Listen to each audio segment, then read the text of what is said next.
Bonjour, je voudrais vous parler aujourd'hui du bilan.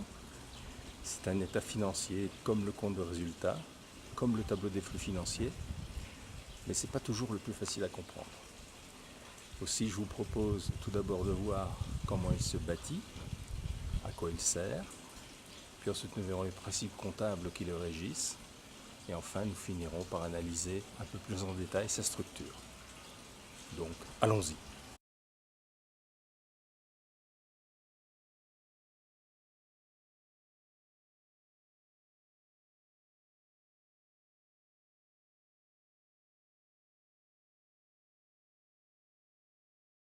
Je vous propose d'aborder le bilan de la façon suivante. Voyons d'abord les grands principes comptables qui le régissent, puis analysons en détail sa structure.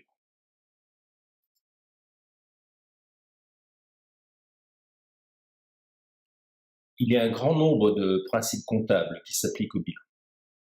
J'en ai sélectionné 3, les plus importants à mon avis, qui permettent de comprendre la structure d'un bilan. Tout d'abord, le principe d'entité, qui permet de mettre en évidence le capital investi par les actionnaires ou les propriétaires de l'entreprise. Puis le principe d'équilibre du bilan, qui est aussi parfois appelé le principe de la partie double. Enfin, le principe de prudence, qui indique la façon de valoriser les postes du bilan.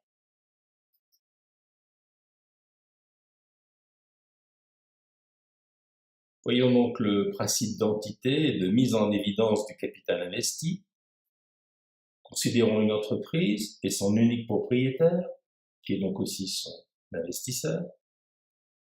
Selon le principe d'entité, l'entreprise et son propriétaire ne doivent jamais être confondus ensemble. Ça veut dire quoi? Ça veut dire que toute transaction à caractère financier entre eux doit être enregistrée, c'est-à-dire comptabilisée. Ainsi, toute somme d'argent apportée par le propriétaire à son entreprise doit être comptabilisée comme étant une augmentation du capital investi.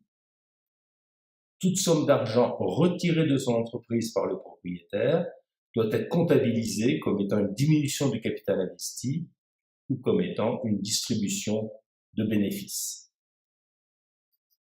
Pour résumer ce principe d'entité, premièrement, le capital investi doit être identifié et mis en évidence, ce qui veut donc dire que tout flux financier entre l'entreprise et ses investisseurs doit être enregistré et comptabilisé.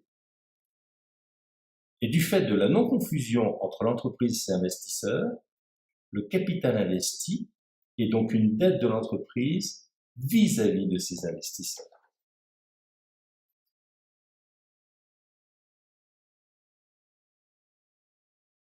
Le principe d'équilibre du bilan est aussi appelé principe de la partie double. C'est un moine du XVe siècle, Luca Pacioli, reconnu comme le père de ce principe, qui est à l'origine de la comptabilité dite comptabilité en partie double. Cette dernière permet d'enregistrer de façon équilibrée, sous la forme d'un débit et d'un crédit, toute écriture comptable, et de préparer le bilan, comme nous le verrons dans une prochaine vidéo. Considérons une entreprise lors de sa création. Par exemple, le propriétaire investit 10 000 € et les met sur un compte bancaire ouvert au nom de l'entreprise. Quelle est la valeur de l'entreprise ce premier jour? Eh bien, tout simplement les 10 000 € qui ont été investis par le propriétaire. Ensuite, l'entreprise se développe.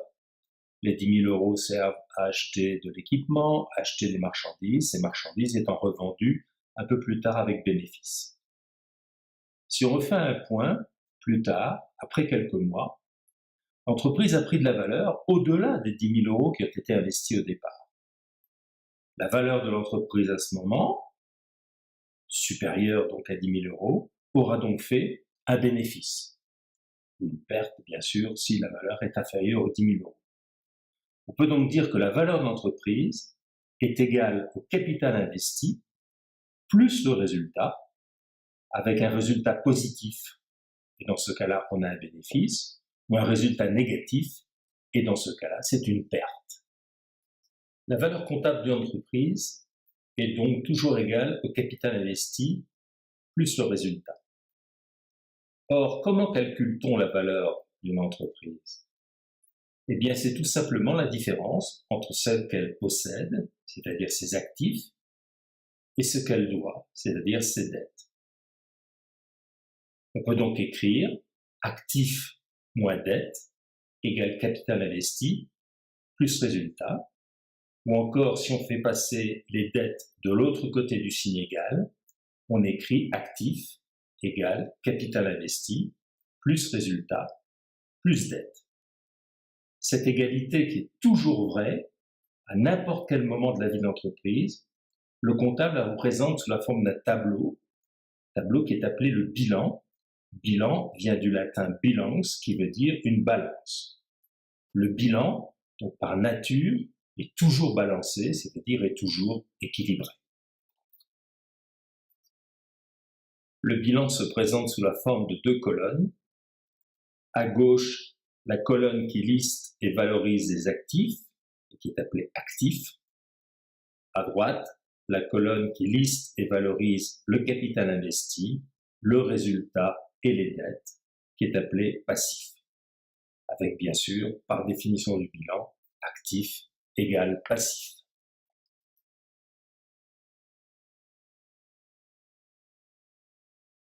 La grande question est comment valorise-t-on les postes de l'actif et du passif?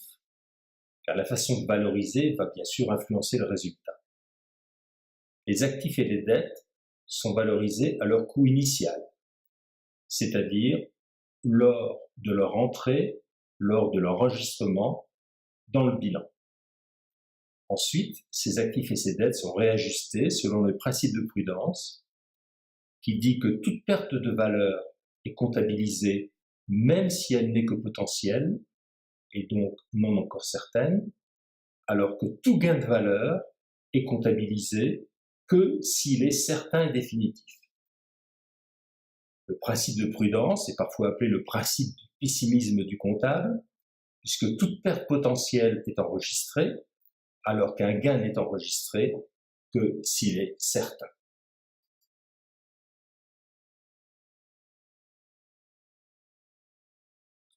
Maintenant que nous connaissons les grands principes qui régissent le bilan, voyons comment il se présente. Le bilan se présente donc sous la forme de 2 colonnes, actif à gauche et passif à droite. L'actif à gauche se divise en 2 grands postes, l'actif immobilisé net et l'actif circulant. À droite, le passif se répartit sur 3 postes, les capitaux propres, qui sont en fait l'appellation qui est prise pour capital investi plus résultat, les provisions risques et charges, et enfin les dettes. En prenant la colonne de gauche, c'est-à-dire l'actif, nous avons en fait 2 sortes d'actifs. D'abord l'actif immobilisé, qui concerne les postes dont la durée de vie est estimée à plus d'1 an. On distingue ainsi les immobilisations incorporelles, c'est-à-dire des biens liés à un contrat, comme le droit d'exploiter un brevet, le droit d'exploiter une marque, le fonds de commerce, une licence qui permet d'exploiter un produit. Puis nous avons les immobilisations corporelles, qui recensent les biens tangibles, comme un terrain, une construction, une usine, une machine, etc., etc. Enfin, nous avons les immobilisations financières, qui sont relatives aux actions, aux titres, aux prêts investis par l'entreprise pour une durée supérieure à 1 an. Le deuxième actif est appelé l'actif circulant. Il concerne des postes dont la durée de vie est inférieure à 1 an, comme les stocks, les créances sur les clients, ou la trésorerie, c'est-à-dire l'argent déposé sur les comptes bancaires de l'entreprise. Attaquons maintenant la colonne de droite. Nous avons d'abord les capitaux propres. Rappelons que les capitaux propres désignent le capital investi par les propriétaires de l'entreprise, plus le résultat. En fait, on y retrouve principalement 3 postes. Tout d'abord le capital social, qui est investi au démarrage de l'entreprise, mais qui peut être augmenté ultérieurement en cas de besoin supplémentaire de financement. Nous avons deuxième, les réserves et le report à nouveau. C'est en fait du capital réinvesti par les propriétaires, c'est-à-dire les actionnaires. En effet, il s'agit du bénéfice réalisé antérieurement par l'entreprise et pour lequel les actionnaires ont décidé de le maintenir au niveau de l'entreprise au lieu de le distribuer sous forme de dividendes. Le troisième poste, c'est le résultat. Il n'apparaît que dans les bilans qui sont produits avant l'Assemblée générale des actionnaires, puisque pendant celle-ci, les actionnaires décident de l'affectation du résultat annuel, soit sous forme de dividendes à payer, et ou de mise en réserve, ou de report à nouveau. Toujours dans la colonne de droite, nous avons maintenant les dettes. Tout d'abord, les dettes non encore certaines, mais qui ont une grande probabilité de survenir. Ce sont les provisions pour risques et charges.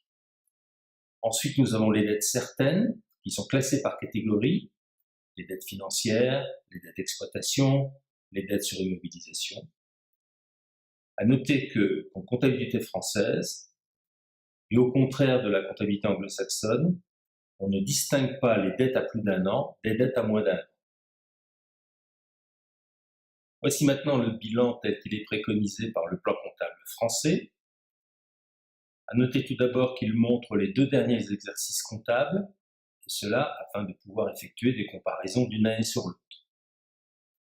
Ensuite, pour le dernier exercice, chaque poste à l'actif du bilan montre la valeur brute, c'est-à-dire le coût historique, l'ajustement effectué au titre de l'amortissement ou de la provision pour dépréciation, et enfin, par différence, la valeur nette comptable. Le haut de l'actif reprend l'actif immobilisé, et on retrouve les 3 catégories que nous avons déjà vues, les immobilisations incorporelles, corporelles et financières. Le total de l'actif immobilisé est appelé total 1. Dans la deuxième partie de l'actif du bilan, nous avons l'actif circulant.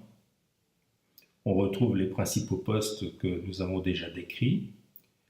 À noter que la trésorerie est divisée en 2 parties. Tout d'abord, les valeurs mobilières de placement, qui représentent en fait la trésorerie de l'entreprise, placée en titres peu risqués et facilement liquides, et les comptes bancaires proprement dits, qui sont appelés disponibilités. Les comptes de régularisation, comme les charges constatées d'avance, seront expliqués dans une prochaine vidéo concernant le compte de résultat. Le passif du bilan montre donc les capitaux propres, les provisions et les dettes certaines, et cela pour les 2 derniers exercices comptables. À noter également un compte de régularisation, les produits constatés d'avance, qui seront expliqués aussi dans la prochaine vidéo concernant le compte de résultat. Voilà, nous en avons terminé avec cette explication succincte du bilan. Si vous voulez en savoir plus en comptabilité et en finance, je vous conseille le livre que j'ai écrit avec Jean-Yves Eglem, La finance d'entreprise pour les nuls, chez First Edition. Si vous êtes anglophone et si vous voulez d'autres informations plutôt orientées vers la comptabilité anglo-saxonne, je vous propose mes 2 livres disponibles chez Amazon en version Kindle ou en version papier. Le premier traite plus particulièrement de la comptabilité financière. Le second est plutôt orienté vers la lecture et la compréhension d'un bilan. Je vous remercie encore pour votre attention et j'espère à très bientôt.